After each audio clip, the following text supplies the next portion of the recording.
I never thought that a quiet weekend away would end up being the moment my son decided I wasn't worth the space I paid for. I came home Sunday night, expecting to find peace. Instead, I found my life folded into cardboard boxes. They were stacked like trash by the door. A note was taped inside, right where the wedding photo used to hang. "Sorry, Dad, no room anymore. In-laws need your space." No signature, no explanation. Just that. Like I was a house guest who'd overstayed. I stood there, keys in hand, reading it twice. 3 times. My name wasn't even on it. Not Dad, not Walter. Just a flat eviction, dressed up as a favor. The first thing I saw when I stepped into the living room was Gerald's golf clubs leaning by the stairs. Amanda's mother's suitcase was still zipped, but her coat was already hanging on my hook.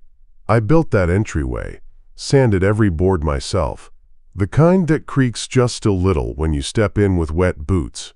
Caroline used to say it gave the house character. Now it was holding strangers' coats. I didn't shout, didn't cry, just walked in slow and quiet. The couch was different. My couch. Rearranged. Amanda must have done that.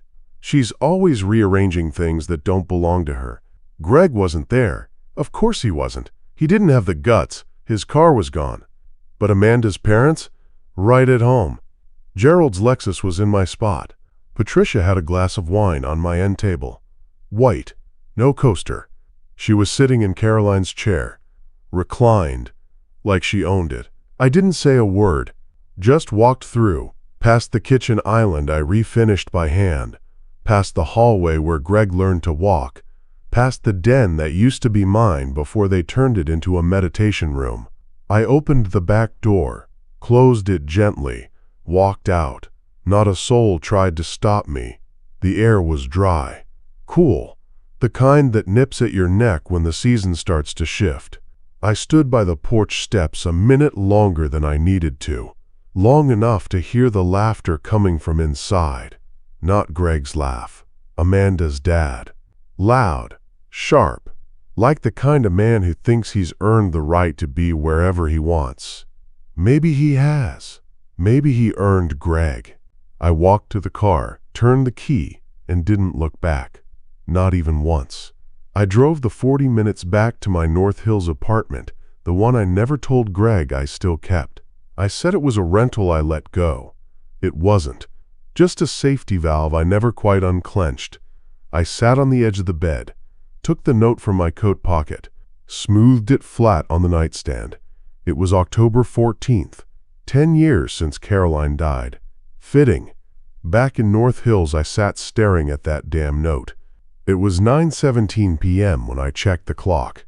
The same clock I'd set every Sunday night for work, back when I still believed retirement meant peace. 10 years since Caroline passed. To the day. And here I was, in a backup apartment with backup furniture, reading a note from my son that said I no longer had a place in my own home. I left the lights off. The street lamp outside lit up just enough for me to see the outline of my old La-Z-Boy, the one I took when I moved Greg and Amanda in. Said I didn't need much, just the essentials. Turns out, this chair was the only honest thing left. The last time I saw Greg cry was 10 years ago too. Funeral day. He held my hand like he was still 5. Said, "Don't go anywhere, okay?" I should have held him tighter, or maybe let go sooner. I picked up my phone. No missed calls, no texts. He didn't even have the decency to check if I made it out. Amanda? She probably thought she was doing me a favor. Clearing space. Making room for family. Funny thing about family, they always say blood is thicker, but that only matters when it's not your blood being replaced. I pulled out the old shoebox from the closet. Paper trail of a life. Deed, insurance, bank stuff. I kept copies here out of habit. It used to be for just in case. Now it felt like prophecy. Greg used to call this place my bunker, said it smelled like old man and coffee grounds. I let him joke. I always let him joke. 10 years ago, I buried Caroline. Tonight, I buried the version of Greg that still needed me. And maybe that's what this night really is. not the end of something. The timestamp of when everything shifted. When I finally saw it plain, the man I raised traded me for convenience. It's a hell of a thing to learn you were a temporary fixture in your own legacy. But now I had the date. October 14th. And if Greg thought that note was the end, he'd learn something else about me soon. I don't fold. I rebuild. I should have seen it coming. First week they moved in, Amanda redid the pantry. Said it was too cluttered. My system worked fine. Left side for cans, right for spices. She flipped it all. Labeled jars, color-coded shelves. Like she was on a home makeover show. Greg just smiled, said, "She's a bit type A, Dad. You'll get used to it." Second week, I caught Gerald standing in the garage, holding my shadow box. My war medals, Navy ribbons, service pins. Caroline had them framed after my retirement. He held it like it was a box of wires he didn't recognize. "Found this old junk under the workbench," he said. "Thought you meant to toss it." I took it from his hands without a word. Later that night, I found it in the trash. Greg laughed when I brought it up. "Come on, Dad." He didn't know. No apology. Just excuses. Then came the den. My den. Turned it into a yoga room. I still don't know what Amanda needed a yoga room for. She never stretched a day in her life. I walked in one morning and the bookshelves were gone. Sold. They were too bulky, she said. We needed space for the mats. Greg didn't even look up from his phone. "You weren't using it much anyway, right?" I told myself I was imagining it. That maybe grief had twisted my judgment. That maybe sharing space meant compromise. But last week, Amanda unplugged my desktop to charge her blender. Wiped a draft of my will in the process. No warning. No sorry. Greg shrugged. Should have backed it up. I kept brushing it off. Because that's what you do for your kids, you excuse. You wait for them to come around. You tell yourself they're just under stress, just adjusting. But this note? This was no accident. No misunderstanding. This was a message. I wasn't wanted. They didn't even give me the courtesy of a fake conversation. Not a, "Hey Dad, can we talk?"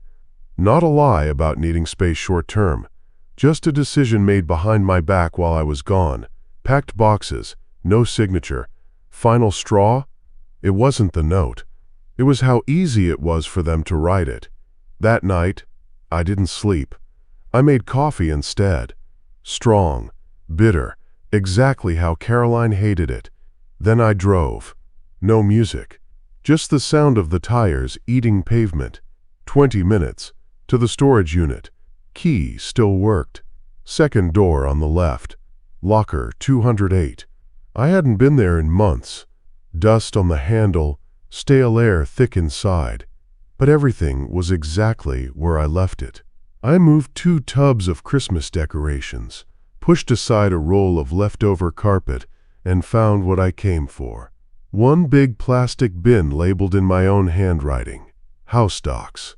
I slid it out, sat cross-legged on the cold concrete like I was 20 again, not 72. Popped the lid and started digging. There it was. Deed to the house. My name, Walter J. Reynolds. Not joint, not co-owned. Bought outright in 2015, 6 months after Caroline passed. It was supposed to be my fresh start, the last place I'd ever live. I'd built the damn thing from blueprints to brick. Greg moved in 3 years ago after losing his job. Amanda came 6 months later. Her parents visited once, then never left. And I let it happen. Thought maybe some noise would make the place feel like a home again. But looking at that deed now, I saw it plain.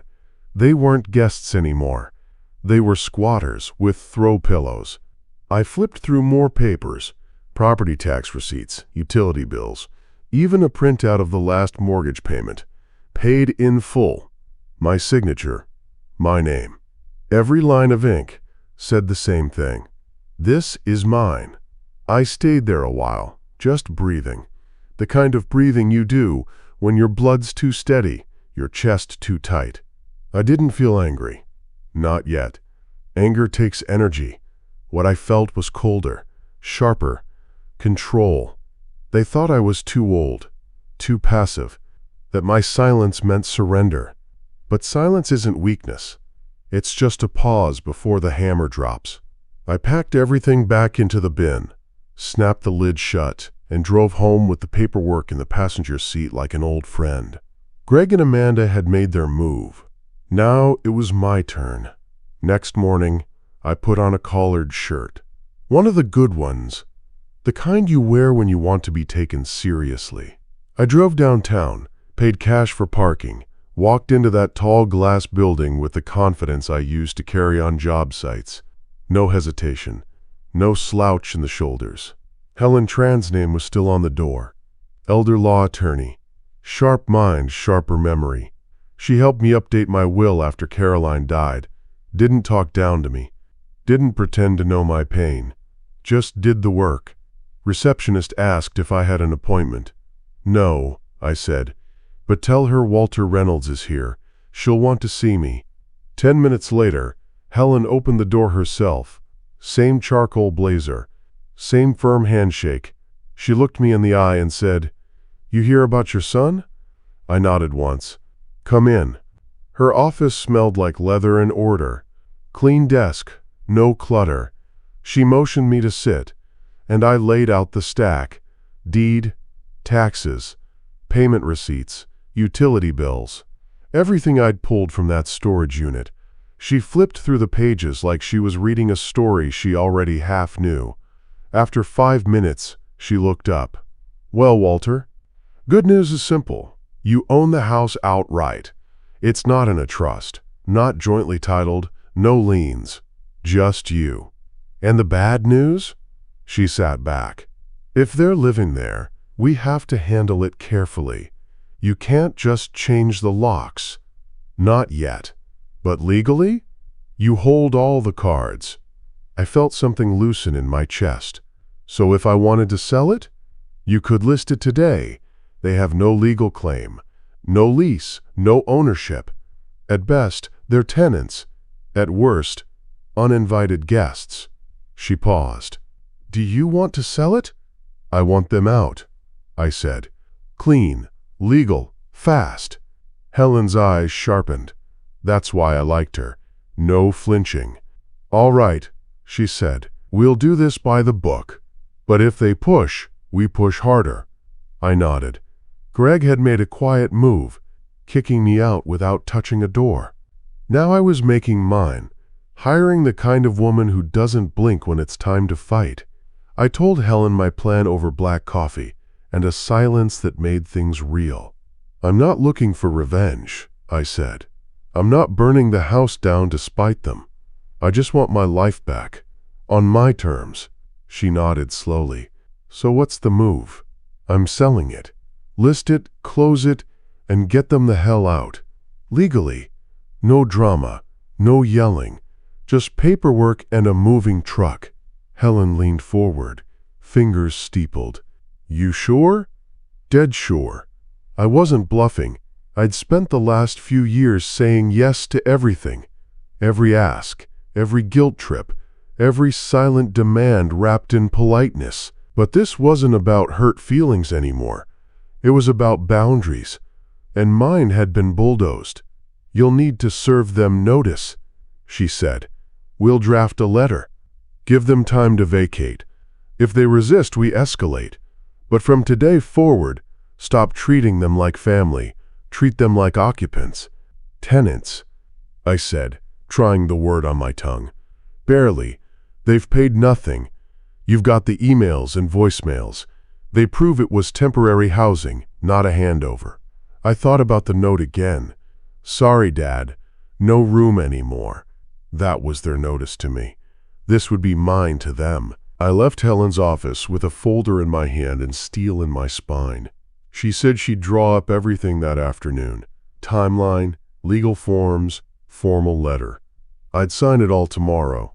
The house? I'd spent years thinking it was the last piece of Caroline I had left. Now I saw the truth. Caroline wasn't in the walls. She was in the choices I made, the quiet dignity she'd taught me, the backbone she admired more than my bank account. Greg chose his side. Now I was choosing mine. As I walked to the car, sun glaring off the windshield, I felt something I hadn't in months. Purpose. Not rage, not sadness, just the clean edge of knowing what comes next. It's funny, when people betray you, they always expect you to fall apart. But sometimes, that's the moment you start putting yourself back together.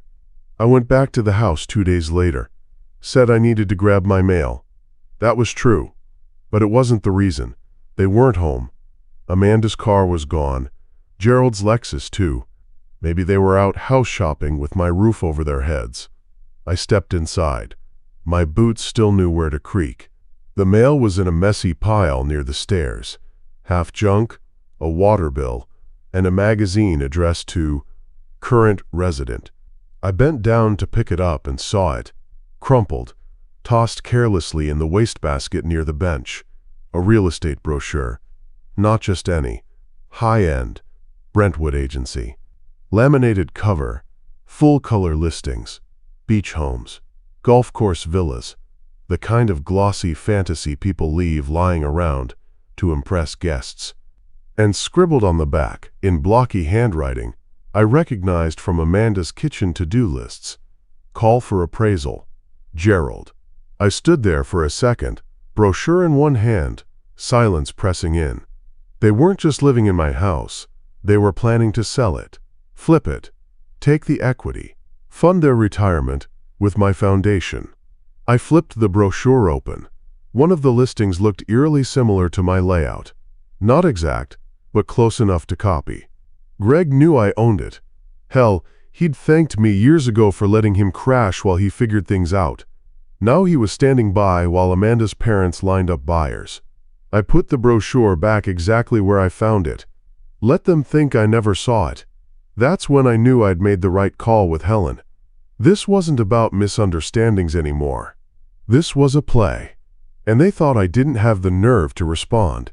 Back in the car, I snapped a photo of the brochure, the handwriting, and emailed it to Helen with the subject, Breadcrumb number 1.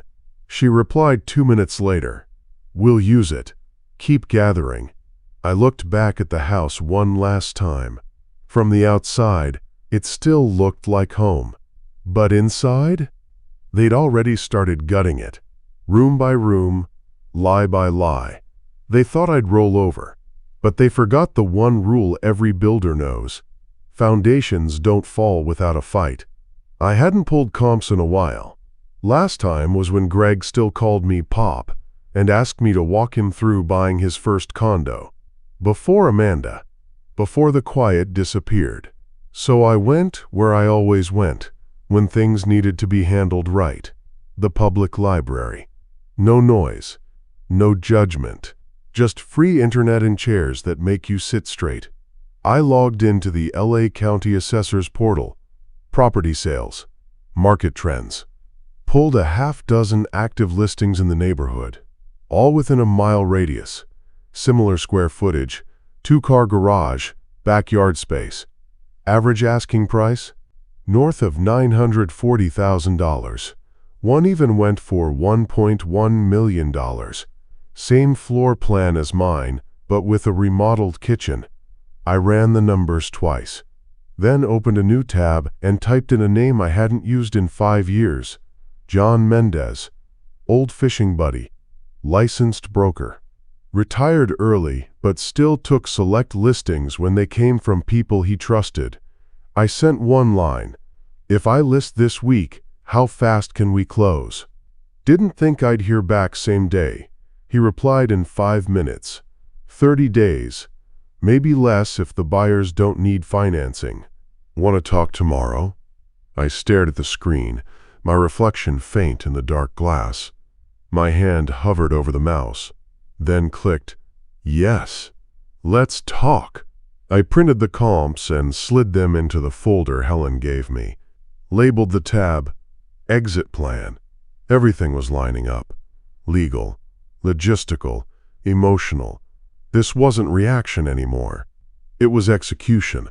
That afternoon, I checked the lockbox on my storage unit, organized the files, bought a burner phone, not because I was paranoid, because I didn't want Greg seeing a damn thing coming. Every step was deliberate, every move traced back to a man they thought was done. But I hadn't forgotten how to build, and I damn sure hadn't forgotten how to demolish. Greg called 2 days later. No, "Hi, Dad." No checking in. Just, "Heard you're talking to a realtor. What are you doing?" I was at my desk, paperwork spread out like a map. I didn't flinch. "Checking on something I own," I said. Silence. Then a forced laugh. "You're not serious. You're not actually thinking about selling." "I'm not thinking about it," I said. "I'm preparing for it." That's when the mask slipped. His tone changed. "You can't just make a decision like that without talking to us." I sat back in my chair. "Funny. That's exactly what you did when you packed my things and moved your in-laws in." "That was Amanda's idea," he said quickly. "It wasn't meant to be permanent. Yet, here we are. Her father's already calling for appraisals." I heard him exhale. Not regret. Frustration. "You're being petty," he said. "You're going to screw up everyone's lives over some misunderstanding?" "It's not a misunderstanding if I have proof," I said. "Brochures, emails, voicemails." That's when Amanda joined the fray. She didn't call. She texted. One line. "You're being selfish." Again. I stared at it. No greeting, no explanation, just blame. Like I was the one squatting in their house. I didn't reply. Let them sit in it. Let the silence stew. They wanted power without cost. Control without ownership. Now they were panicking, not because they cared about me, but because they were about to lose the nest they'd claimed like birds with no shame. I forwarded the texts to Helen. She replied, "Keep everything. We'll use their words." It was the first time I saw them flinch. No more charm. No more guilt-tripping. Just raw desperation dressed up as concern. And it only confirmed one thing. They thought they had me cornered. What they didn't realize? I'd stopped playing defense. That night, I pulled out my old laptop, the one I stopped using after Greg and Amanda gave me an iPad for Christmas, and insisted I modernize.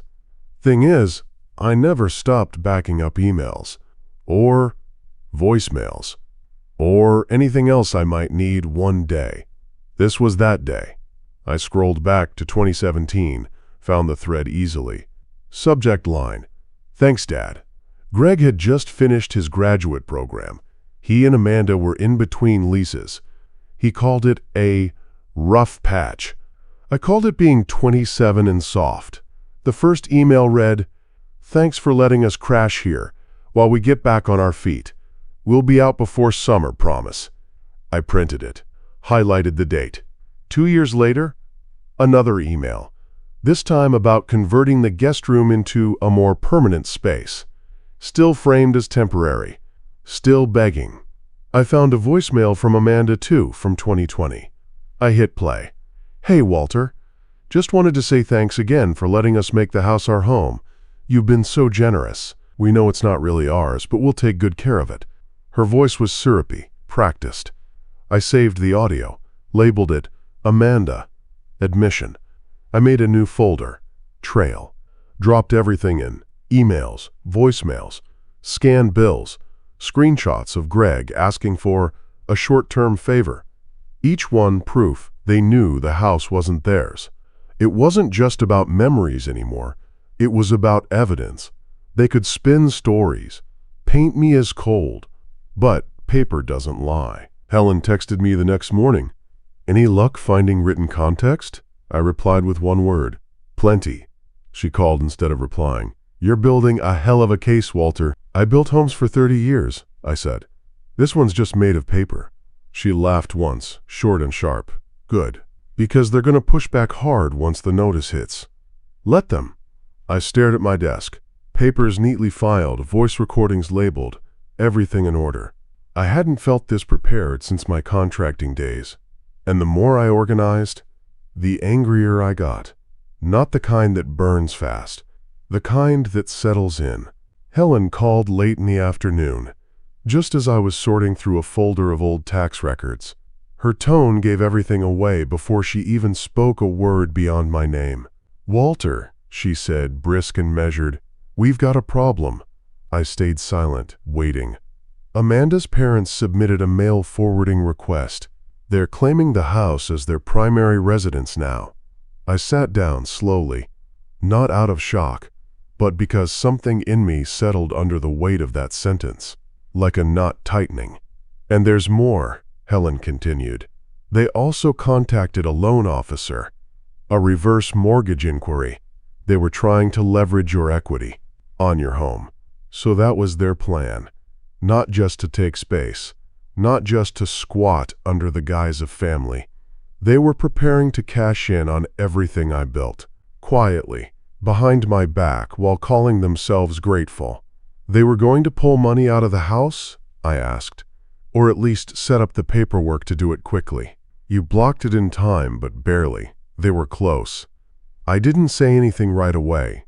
I just stared out the window as the sun dipped behind the hills. At this time of day, Caroline would have been starting dinner, chopping vegetables, humming whatever old tune had gotten stuck in her head. She'd set 2 glasses of wine out even when we were fighting, because that's who she was. She'd say to me now, "Don't get mad, get smart." So I did. I looked back at the folder on my desk. There it was, evidence of their plan. A plan that had clearly been in motion long before they packed up my things and left that coward's note on the wall. Helen was still on the line. "Are you with me?" she asked. "I am," I said. "I'm done being reasonable." She didn't argue. "Good. Because now we apply pressure." After we hung up, I labeled a new folder. Fraud. Attempted. I printed the mail forwarding confirmation Helen had sent and tucked it in. They didn't just cross a line. They built a roadmap straight through my legacy and expected me to stay quiet about it. They thought I wouldn't fight. They forgot I built my life from the ground up, with steel, not softness. That night, I didn't turn the lights on. The only glow in the room came from the picture frame on the bookshelf, the one with Caroline laughing in front of the lake, her hair caught in the wind like it was always trying to outrun her. I pulled it down and sat with it at the kitchen table, just me and her, just like it used to be before the noise, before the betrayal, before the silence turned bitter. "I don't know if we raised him wrong," I said softly, "or if they changed him." My voice sounded foreign in the stillness. The kind of voice a man uses when he's realizing that blood doesn't guarantee loyalty, and that sometimes the only thing keeping a family together is one person doing all the forgiving. My son had made his choice. He chose convenience. He chose in-laws who talked about me like I was a burden, who looked at my home like a financial asset, not a place where memories lived. And Greg, he stood by, watched it happen. Let it happen. The photo didn't answer, of course, but I remembered Caroline's voice when she was alive. Kind, clear, no nonsense. "You don't let people take what they didn't earn," she used to say when I was too quick to help someone who hadn't deserved it. Helping is love. Enabling is fear. I stared at the frame until my eyes burned. This wasn't just a legal fight. It was a reckoning. A line drawn not just on paper but in spirit. I had carried too many people on my back, given too much without asking anything in return. And now, when I needed even a sliver of respect, they boxed up my life and changed the locks in their heads. I thought about calling Greg, just to ask one question, just to hear him try to explain it in real time. But I didn't, because I already knew what he'd say, and worse, I already knew how I'd feel hearing it. So I poured myself a glass of water, set the photo back on the shelf, and stood still for a long time, letting the ache in my chest settle into something sturdier. It wasn't grief anymore, it was resolve. The idea came to me over toast and black coffee, same way most of my best plans used to show up. Quiet, practical, inevitable. I wasn't going to fight this from the outside. I'd let them walk into it, believing they were still in control.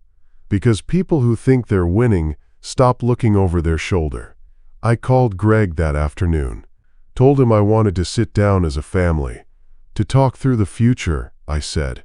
Make sure things are clear while I'm still around. He hesitated. I could hear Amanda's voice in the background, muffled but urgent. Then Greg said, "All right, let's do it." I booked the room at the community center on Oak. Neutral ground. No history. Just a white-walled conference room with folding chairs, a long plastic table, and bad fluorescent lights. Perfect. Then I called Helen. "Tired of playing defense," I told her. "You up for a little performance?" Her tone didn't change. "I'll bring the paperwork." The email invite went out that evening. I made it sound like an estate planning meeting. No confrontation, just language that said, "Let's all be grown-ups." Greg responded first. "Sounds good. Amanda's parents will come too. They've helped us think through a lot of this." Of course they had. The smugness was so thick I could feel it through the screen. I didn't reply, just confirmed the time and left it there. Tuesday, 2 p.m.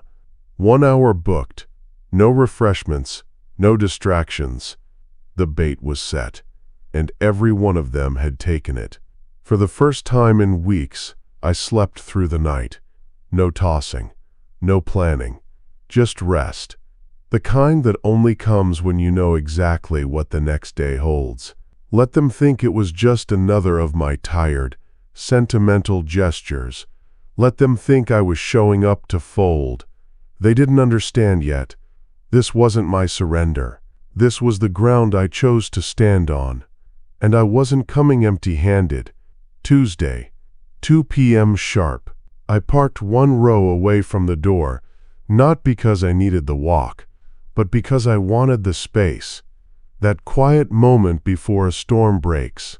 Inside, the community center looked exactly like I remembered it. Cold tile floors, the hum of old fluorescent lights, a faint smell of stale coffee and floor wax. I set up the room myself. 10 chairs, spaced out enough to feel official, close enough to keep them uncomfortable. One long table up front. 2 stacks of paper. 1 lawyer. Helen sat beside me, her black binder already open. Calm. Prepared.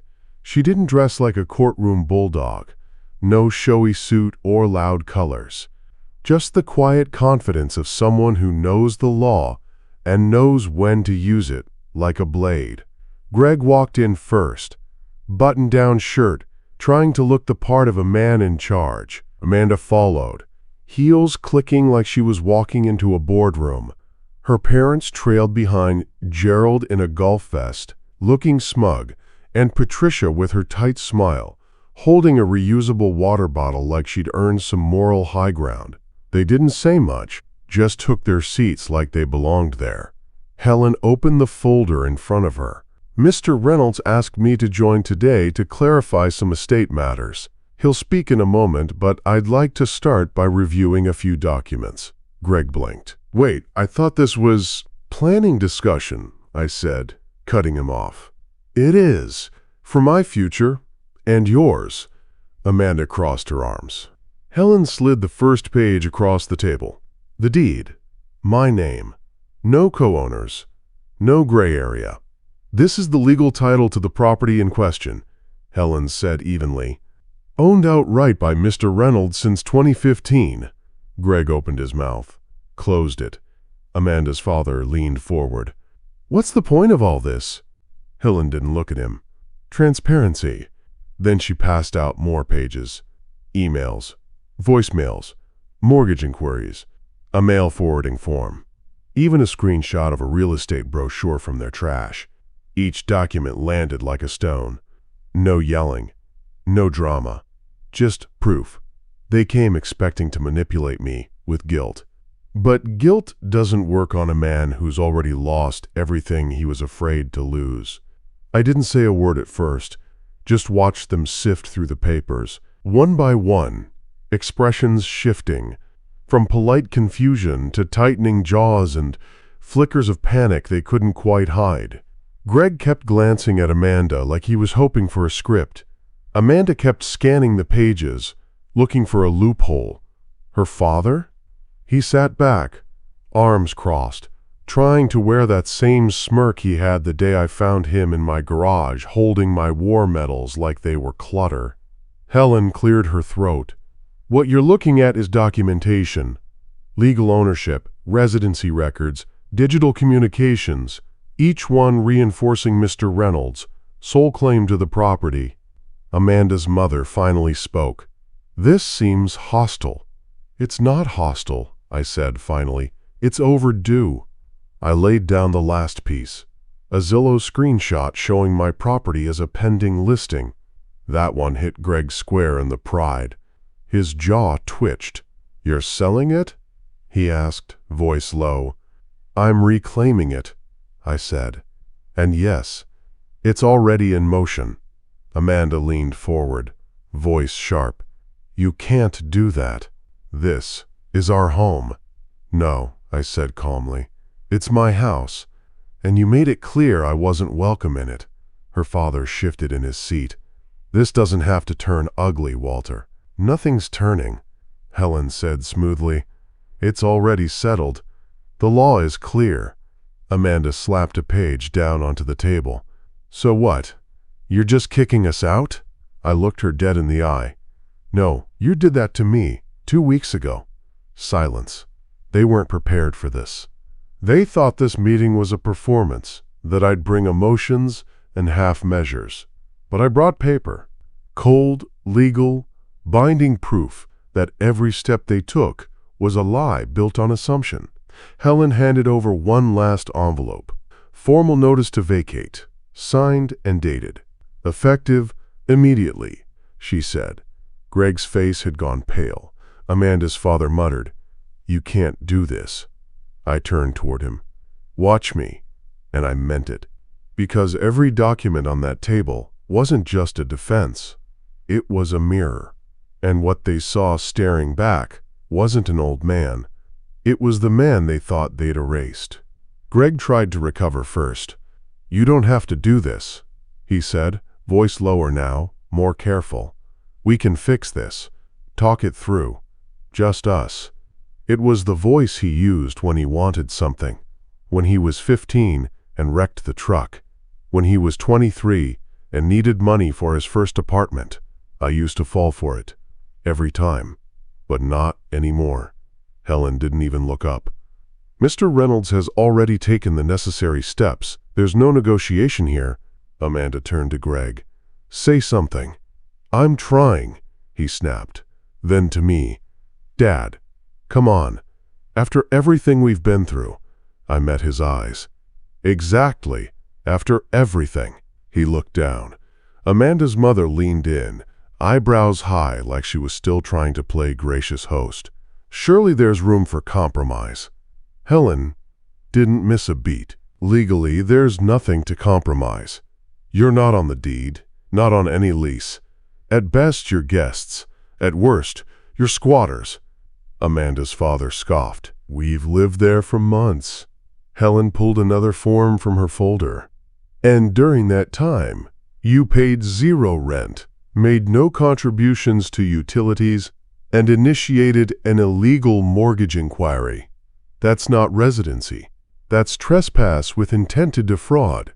That shut him up. Greg stood suddenly. You're seriously going to kick us out like this?